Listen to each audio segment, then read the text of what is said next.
Hello, everybody, and we're back with chapter 984. So we'll just get right into it. Um, Chiffon and Law and Lola meet their father for the first time, which is a pretty big deal, I guess, but it's not worthy enough to actually be in a chapter rather than a cover story, which is pretty interesting. But I would just rather not have this cover story at all. We don't really need the cover story at this point. It's just not necessary. Um, Anyways, going away from that, on to the next thing. We have page one, and Old T survived it. I'm glad they took damage. Glad they didn't just get back up like Perospero with the bomb. I mean, sure, he looked tethered, but when Perospero lost that arm, it seemed like it was absolutely nothing to him. You know what I mean? So these guys are like, oh shit, that was pretty fucking powerful, right? Anyways, they get up and they do their thing. Um, go all the way down, and they realize that Yamato and Luffy have stopped, and that's the first like kind of teaser as what's going on right in this chapter. Um, Anyways, they tease each other too about how you know who got injured more and why Yamamoto actually didn't use 8 trigrams, he used 4 trigrams, all that blah blah blah. Anyways, we get into the great panel with the 3 calamities and Orochi. Orochi looks so small. He looks like a roach compared to the 3 all stars, Jack included. Jack is such a weird character. He hasn't done anything in Wano. If it wasn't for Zoe, I'd be like, who's this guy? And then Momo is there for perspective and all that, but he says he's going to reveal something big at the execution to spice things up. Well, thanks, Kaido, because Orochi was boring the crap. I love the people will never respect this man, Orochi. He's nothing. They're like, I mean, it's just the hate for this guy is crazy within his own people. They don't believe him. They don't believe him. They're like, and that's it. That's some other kid with the top knot. Hilarious stuff, in a way. That no matter, he's so right, and yet he's doing it so wrong, because now he's causing everyone's attention to be forward. Everyone has said that already, I'm sure, in YouTube videos, but whatever. It's worth mentioning. And then we go from that to the Jinbei and Robin.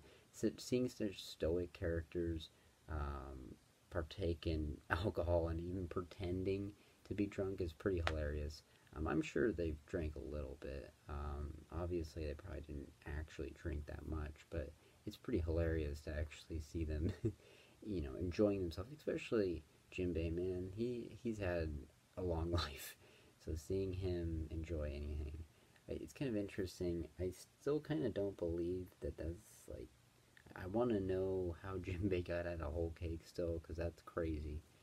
Then we go from there, and we actually, yeah, I think we go from there, and we go to this Yamamoto Luffy clash. It's typical princess, prince, whoever the main, um, whoever's related to somebody shows up like this in an arc.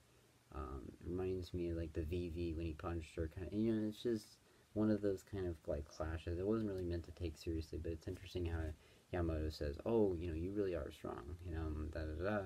But you remind me of him, and it's like him. It's like it's interesting. At the end of the chapter, I don't know if he means Ace or if he means Odin, but anyways, we go to that, we go to the samurai thing, and I think it's a very understated moment. By the way, Nekomamushi's got a machine gun for an arm now, but I think it's a pretty understated moment that Kiku and Izo meet up, because it has been 20 plus years at the most. It has been an extremely, extremely long period of time.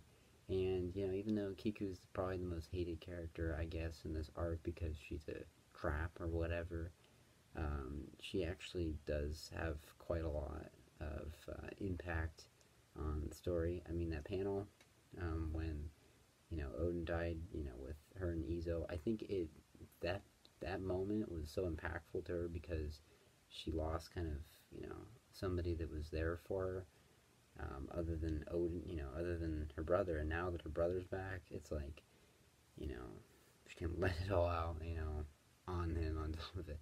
And Izo only has a scar like right here on the top of his forehead. He looks great. I think he looks more presentable than he did before. This is a badass warrior attire. I mean, he's still got his famous lips, but he's dressed a little bit more, you know, like serious, like.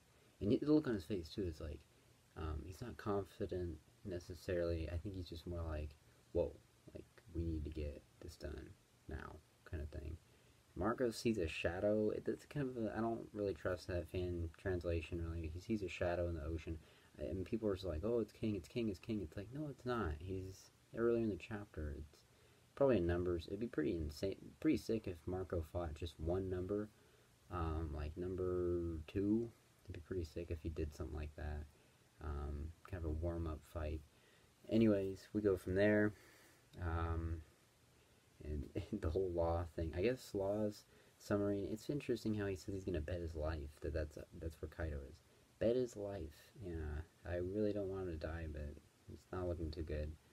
And I guess Beppo and them are, well, somebody with a mask that's new in Law's crew. I haven't seen him before, or her. They're in the submarine. They go down underneath and all that. So I bet there's gonna be a getaway at some point with that submarine. It just seems like something's gonna happen, you know, because it seems interesting that it ducked instead of just kind of staying there. Then we go from there, and we go to probably the most interesting part of the chapter, for sure, where Yamamoto is, you know, kind of goes into detail about the journal, about Oden's journal. And by the way, that journal, it's interesting how that journal came to be, because it mentions Laftel. So Yamamoto is one of the few characters in the world that knows about Laftel to even a little bit of the degree.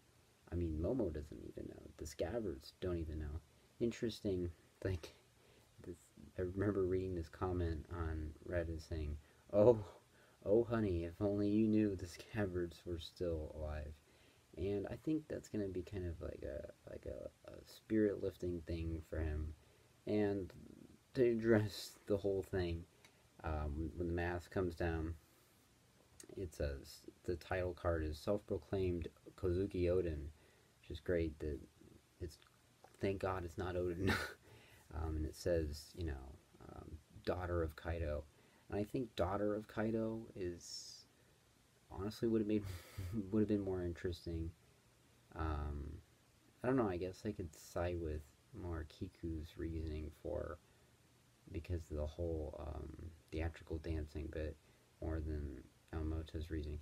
So until we learn more about it, and the same thing with Kiku, how everyone calls, you know, some people don't like her because of this whole thing, but I'm still gonna call Kiku a woman, because that's what she prefers to be called. And same with Yamamoto. I don't know why, you know, he prefers to be called a man, but all right. I mean, you know what? At the end of the day, Yamamoto is still physically a woman, and he knocked out a Tobiropo. I mean, how cool is that? The reason why that's cool, even if it was a woman knocking another woman out, it is so damn rare to see a woman physically in One Piece doing anything other than Big Mom. Big Mom and Ulti are probably the only two brawlers for women in all of One Piece, in all of 984 chapters. So the fact that we have another woman that does something amazing, or physically, it doesn't even matter. It doesn't matter what preference. Physically, a woman doing something is actually a pretty big deal in the series, considering they do nothing. The Ace novel that I just finished, and I made that video, it's really interesting, because there's a panel, a silhouette in chapter 920, I think, where they talk about Kozuki Oden way back in the beginning of the arc, and there's these 4 silhouettes, and one of them does not match Jack or King, and it looks more like Pika, and it's really weird. There's like this 4 silhouette. I mean, you could check it out. I always had this theory that Ace took out one of the commanders when he got there, and he kind of had to leave Wano. Like, he was beaten and ended up on a raft, and he ended up somewhere else, right? And that would make so much sense if he had to actually escape Wano, because he's like, oh shit, you know. And Ace is, he doesn't run from a fight, but at the same time, come on, if Kaido was chasing after him, or King, if King could cut fire, yeah, he'd be like, oh, we gotta get out of here. I mean, maybe back then, anyways. But it's pretty interesting how it seems Yamamoto actually was there at the execution, and he was also there meeting Ace. So I think it would be a really sweet moment if Yamamoto actually takes kind of the role of, um, if he doesn't die, he takes on the role of not only opening up Wano, but also supporting, what is her name? Tama, because the whole Ace thing. Maybe Tama actually met Yamamoto, so it's pretty interesting. The horn thing. Now, the last thing I'm gonna say is those horns that look. I mean, I know a lot of people are saying Nami. Oh, it's Nami, it's Nami. Nah, I don't think it's a Nami clone. I mean, it looks similar, but what I think honestly is that particular look looks crazy similar to Black Maria. Now, I don't know if the ages matter or if Black Maria makes sense because Kaido was ordering around a minute ago, but honestly, how freaking hype would that be if Black Maria was like the mother or like older sister of Yamamoto, or something crazy, you know what I mean? Like, that would be awesome. Honestly, those horns in with the black, with the white with the black on the base, we haven't seen any horns like that, especially with two women that look similar like that. Very, very interesting. So, um, I really want to see what his devil fruit is, Yamamoto is, um, what relation that he has with the other Toby Robo and all that. And it's interesting. Black Maria did not want to actually go after um, Yamamoto, so maybe Kaido doesn't know, or I don't know. Maybe something crazy is going on. But anyways, that's gonna do it for me, and I'll see you guys till next time.